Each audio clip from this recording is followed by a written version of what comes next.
Welcome to Dwellings, a podcast from the City of San Jose Housing Department, where we talk with thought leaders about ending homelessness, building affordable housing, and key housing policies. I'm Jeff Scott, and I'll be your host for Season 3 of Dwellings. On today's episode, I'm joined by Sparky Harlan, a nationally recognized leader in youth services. Sparky is the longtime CEO of the Bill Wilson Center. We're going to talk about homelessness among transition-age youth and what is being done to address it in our region. We are here today with Sparky Harlan from the Bill Wilson Center. She's kind enough to join us to talk about homelessness as it pertains to youth and young adults in the San Jose area. So welcome, Sparky. Thank you for joining us. Thank you for having me here. If you don't mind, let's start off by telling our audience a little bit about what you do and where you work. You are the head of an organization called the Bill Wilson Center. Can you tell us what the Bill Wilson Center's mission is? Yes, Bill Wilson Center in 2023 will be celebrating 50-year anniversary, working with youth and young adults and actually families also. Our mission is in Santa Clara is to support and strengthen the community by serving youth and families through counseling, housing, education, and advocacy. But our real focus these days is really trying to end youth and family homelessness as we know it here in the Valley.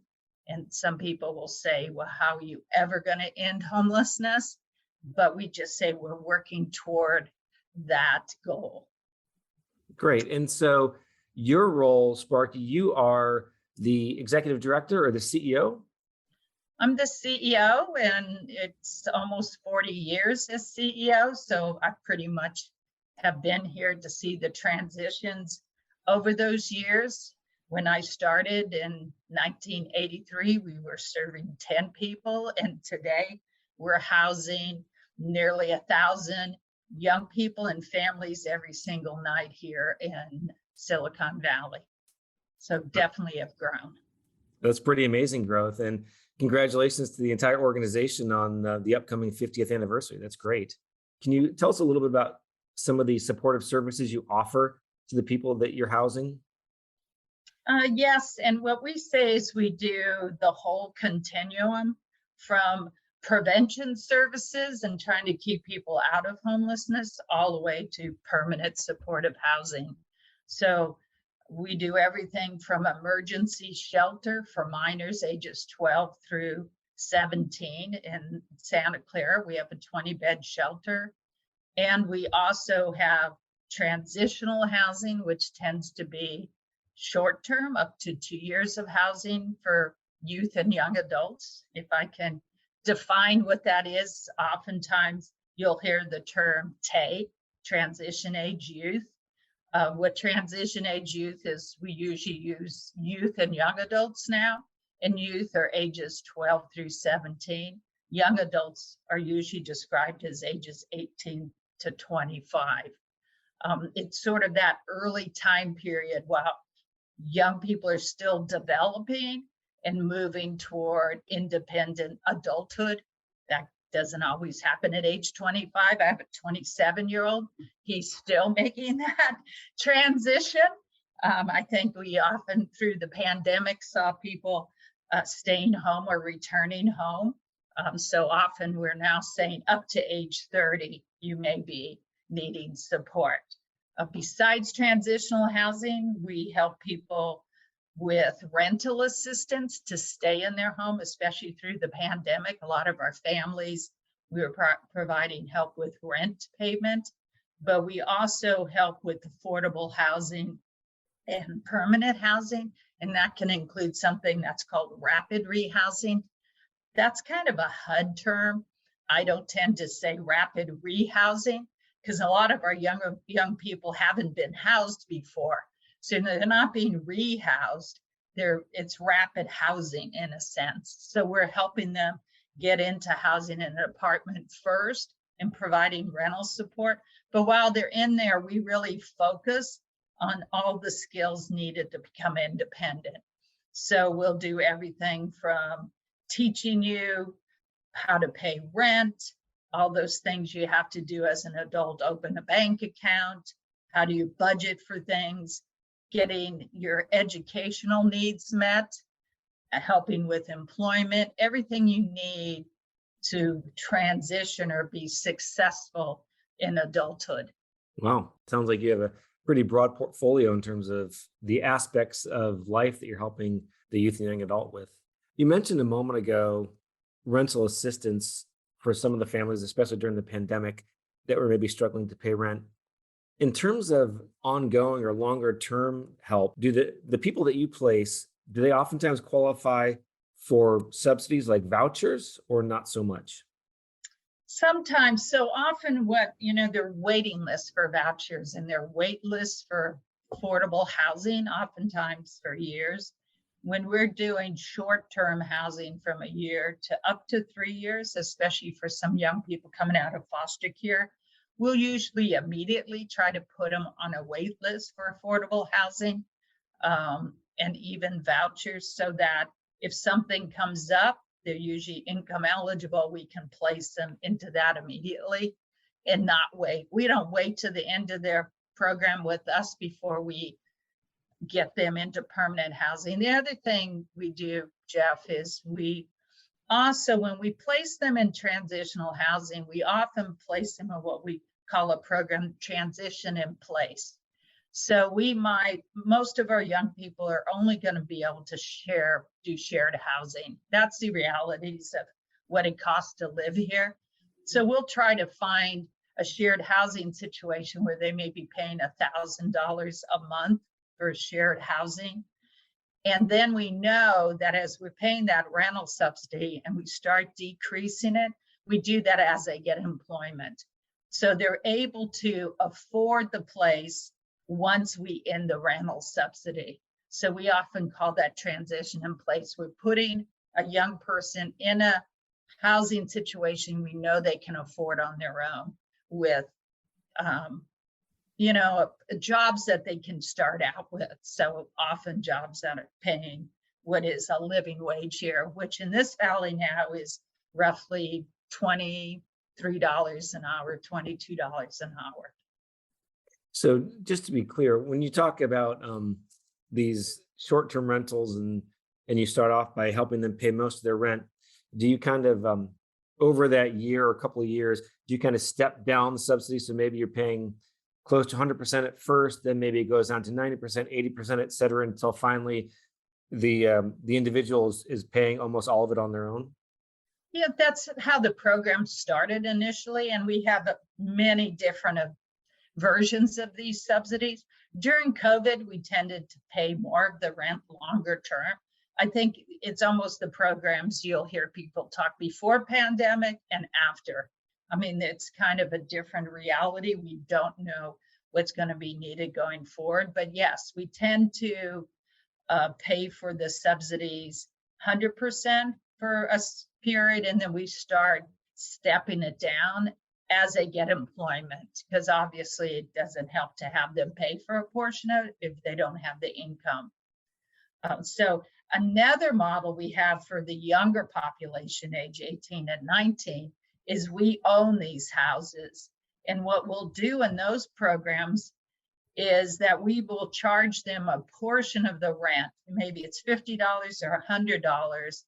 And we put that into a savings account where it's teaching them how to pay rent, but they get the money back when they move out. So we've had young people save up to $10,000 with us, that we give them a check when they move out, and they can use that to pay first and last month's rent, purchase a car, whatever. They've now learned to pay rent, and they've also saved money that we've returned back to them.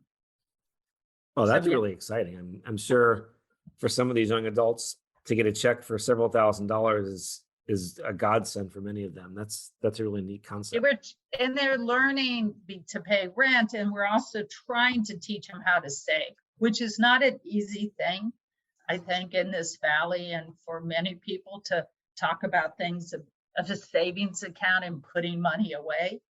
But we also are trying to teach those good habits. They then see how it grows. Suddenly, by putting a little bit into an account, they're getting the money back. I think financial literacy is not often overlooked aspect of growing up, and I think that's great. So I think you mentioned a few minutes ago in one of your responses, you mentioned the foster care system, and that leads me to my next question, and that is, what are some of the major factors that are feeding into youth and young adult homelessness? What are some of the avenues that someone might go down that they find themselves homeless? There's a couple of factors, and it's not just one.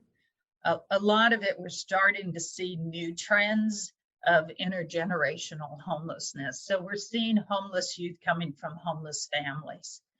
That has been fairly new. I would say the last 5 to 10 years, we're seeing an increase of that. So we'll see homeless teenagers in particular coming to our minors shelter because their family's homeless. And either they don't want to go to the homeless shelter with their family, or the family often may push out the oldest kid, which may be a teenager, and they end up in our shelter.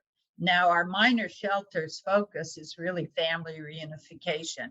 We want to get kids back home. And this is one of the reasons we started housing families and serving families, because in order to get a teenager reunited with the family, we had to find the whole family housing. So you end up having to expand services you're doing to be able to meet your goal of getting young people back home. So that's one of the factors we saw. Of course, other factors is foster care and the instability of the family too. It can often be substance abuse by the family or some other factor where the young person was removed or reported to Child Protective Services. So kids are in and out of foster care, and at age 18, they end up homeless. That's often what happened with instability of the family or aging out of foster care.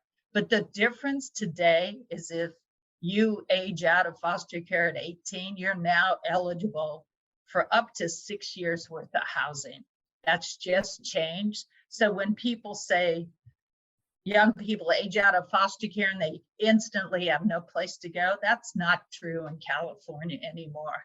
But what is true, if they don't age out of the system at 18, let's say they went back home at 15, they often end up homeless at age 18 because the family's not stable anymore than they were before. So often maybe they can stay until 18 and then they're homeless.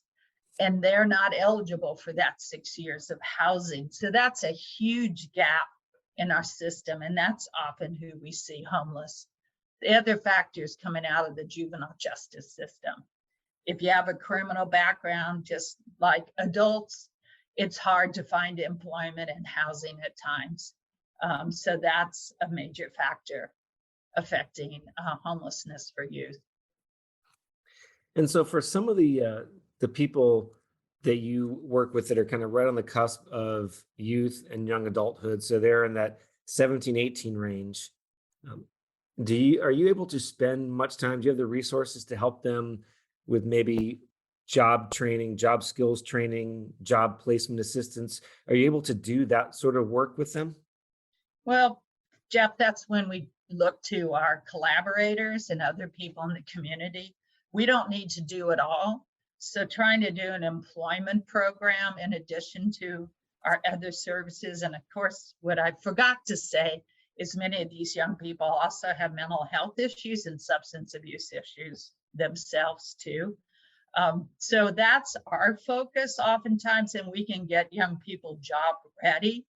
But if they need the training and additional support, we often go to other providers like Job Train in the community that help do that job placement and support instead of us doing that. And we stick to what we know best: mental health, behavior health, and sort of living skills. 20 years ago, when we looked at our homeless youth and their education needs, the young adults, we often said, well, we want to get them at least have a GED or a high school diploma. We've raised our standards a lot higher now, where we're getting a large percent into college, but often they don't make it through college. they drop out, and now we're trying to get them to graduate. So we really are focusing, especially in Silicon Valley, to not only have that work experience, but get you into college with either Pell Grants, scholarships, or part-time, and support young people to that point of graduating. And for kids who you're able to, or the youth and young adults who you're able to get into college, do you oftentimes try to steer them through the community college route for their first couple of years just because of the cost savings, or are these kids trying to go to a four-year school right out of the gate? Well, it's interesting because, there are the two options. What they have found, at least for the youth aging out of foster care, their success in graduating, starting at a four-year college, their graduation rates are higher than starting at 2 years and transferring to four-year. We don't really know why that is yet. There are changes that occurred. So anybody coming out of foster care now has free education, meaning there's no tuition at the state college or community college. So those are some of the things. I think it really depends on the young person, what route they feel capable of handling. It's not all size fits, one school, but I do think most of our young people do start a community college. I think it's more supportive of dealing with low income students, I must say. Having worked with the state university system here locally in the community colleges, no matter what the age is, they really support low income students. I think more than the state universities do, just by design. So based on your many years of experience at Bill Wilson Center, working with youth who are either homeless or at risk of becoming homeless, what have you found to be a few of the strategies, a few of the approaches that are particularly effective in helping people either avoid falling into homelessness or helping them get out and stay out of homelessness? Well, I think that one of the key points is for youth and young adults, family is really important. It's interesting because I recently read a report that said, talked about like 10 young people, and they said 3 went to permanent housing and 3 went home, and so many failed. They didn't consider young people going back to their families as going back to permanent housing or being a good thing. It's interesting because really what we see, if you look at our own young people, my son's living with his dad's 27. Often young adults do live with their families. And we actually see it as a real success. If there's been problems in the family and we can help reunite even young adults with their families, that gives them a safety net for better success. So what we have seen is the importance of family, even if it's trying to make sure we teach young people how to navigate a less than stellar family you're going back to. Families are not perfect, but if we can help young people negotiate with their family, you're going to pay so much rent to your mom, we're going to make sure you're not fighting, we're going to mediate, or whatever it takes to help them to get back home with the family. It's going to help our young people not be homeless in the long term, because they need a support system. And in your role at Bill Wilson, do you do much advocating for certain legislation or policy changes? Is that something that kind of falls under your umbrella? We do. Advocacy is part of our mission statement. We often say if we can't fix something one-on-one with a young person because basically a policy's getting in the way, then we try to change the system. So for example, what happened recently, Jeff, through John Burton Advocates for Youth, they're an advocacy organization. They basically advocated for additional year for youth aging out of foster care. So instead of 2 years of housing, they got 3 years of housing, because it was taking 3 years to be really successful in making that transition. So that's one area that was a help. There's some other technical stuff, like they ended group homes for youth in foster care. We were technically licensed as a group home, so we had to help create a new license that was a long name, which is Youth Homelessness Prevention Centers, where we were short-term, a 90-day program that was helping triage young people and get them home, so we wouldn't be shut down. I mean, we were looking at no options to function because we had a group home license. So we had to advocate for this new license for homeless and runaway programs throughout the state of California. So that's another piece of advocacy we've done. So we tend, and I'm always trying to shut down juvenile hall. That's my big one. I think, I'll be retiring in March 2023. And the one thing I have left undone in my 40 years is still trying to shut down juvenile hall. It's gone from a population of 300 to just 50. And what we always say is there's not a kid at juvenile hall we will not take and help transition successfully. We don't just advocate to shut down a jail, a juvenile jail. We say we'll also take those young people and successfully transition them to the community. So that's probably one of my major goals out there that we've been working on. That was a perfect segue, because I was just about to ask you if there are other policies or legislation that is kind of top of mind for you that you would like to see enacted that has not been. So I'll just say this: in addition to shutting down juvenile hall, are there other policies or pieces of legislation that you would like to see enacted? Well, one of the issues we're always sort of negotiating around are the definition of homelessness. HUD says you're not homeless unless you're, quote, literally homeless on the street. That's the priority. Yet the Department of Education and all these other departments see homelessness is also doubled or tripled up, or basically if that couch you're sleeping on is not actually your mailing address, so you could be, kicked out the door at any time. But HUD doesn't see that as homeless. They see that as housed. So often HUD's priority ends up being single older adults who are chronically homeless, and not the youth and families who are often not on the street homeless, but doubled and tripled up into homes. So we keep trying to fight this definition so that youth get more access to HUD money, and it's not a lower priority. So I've been working on that for years and years too, but it's inch by inch. And so we have made some segue into this area, but it's not as much as we would like to see. Actually, just out of curiosity, my own curiosity, if someone is living in a shelter, a short-term shelter, like a congregate shelter, does HUD consider that person to be homeless, or are they considered to be not homeless?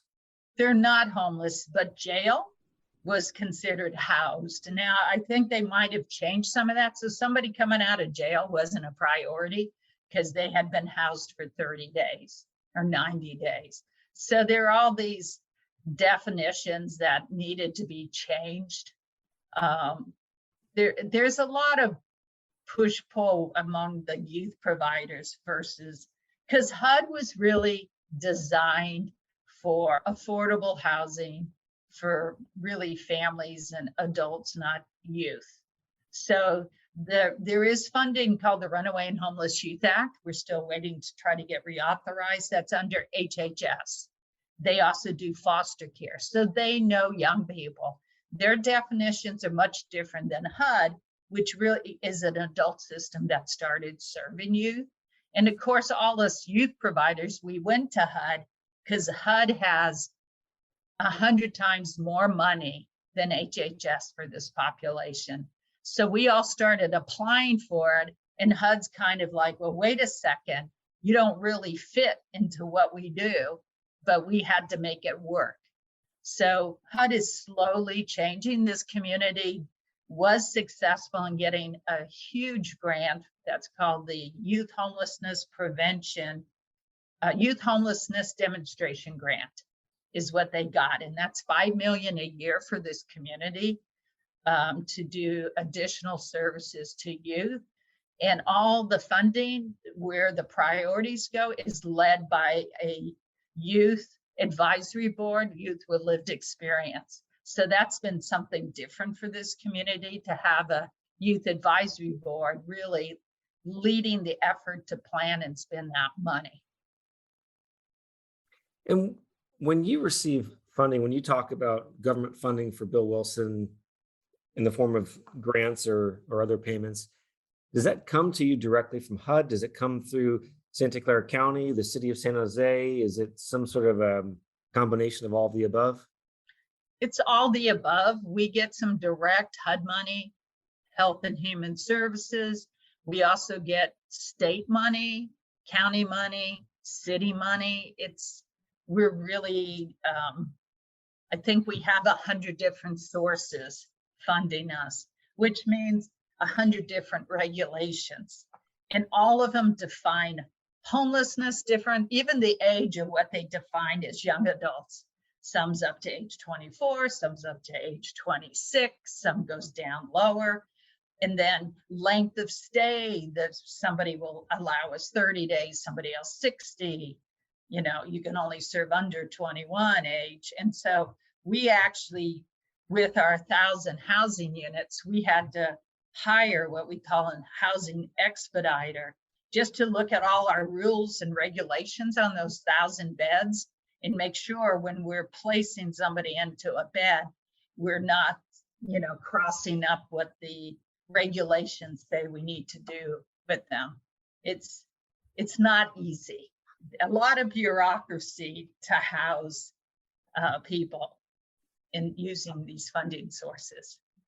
So is there something about youth and young adult homelessness that you would like the public at large to know that perhaps they don't know? Maybe some misconception about youth homelessness that you just like to share with our audience?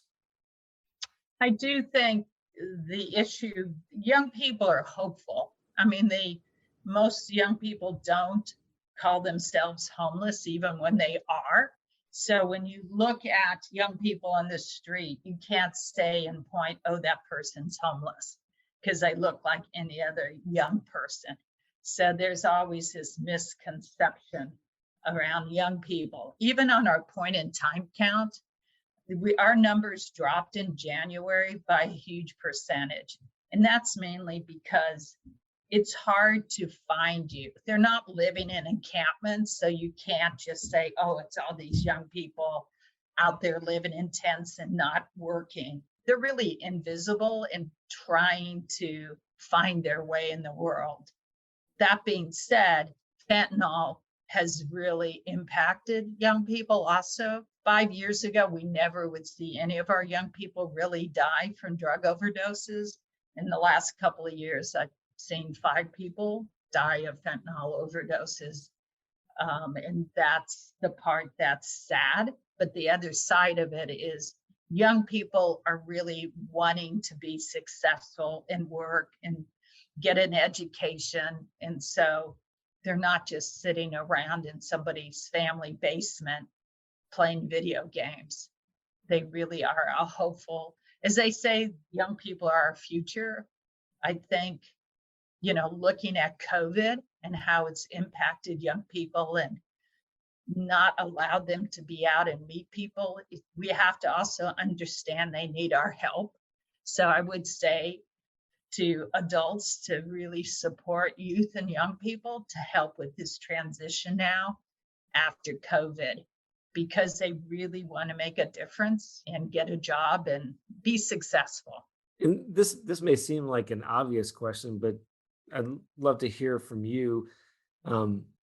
So the youth, the 12 to 17 group that you mentioned at the top of the discussion, is it common for them to try to hide the fact that they're homeless? Maybe they go to a high school and they do everything they can to try to cover up the fact they're homeless, so their friends or their schoolmates don't realize that. Is that a common phenomenon? Yeah, it's common for young people, teenagers to hide their homelessness. A case in point was we did a survey to certain high schools to identify who was homeless. And we asked people to identify if they knew other classmates who were homeless. And Bellarmine was the first school that agreed to do the survey with their population because they really believed they weren't going to see any homelessness in their population. And when we did the survey, they had the same number of youth couch surfing and homeless, 12%, as many of the other high schools, and they were surprised. But what was happening at Bellarmine, for example, is families would move out of the area and the kid would stay with friends here to continue to go to school. And then after the kid, a year or two couldn't stay anymore at that one person's house, but they wanted to try to stay in school, they'd just be hopping from home to home to home.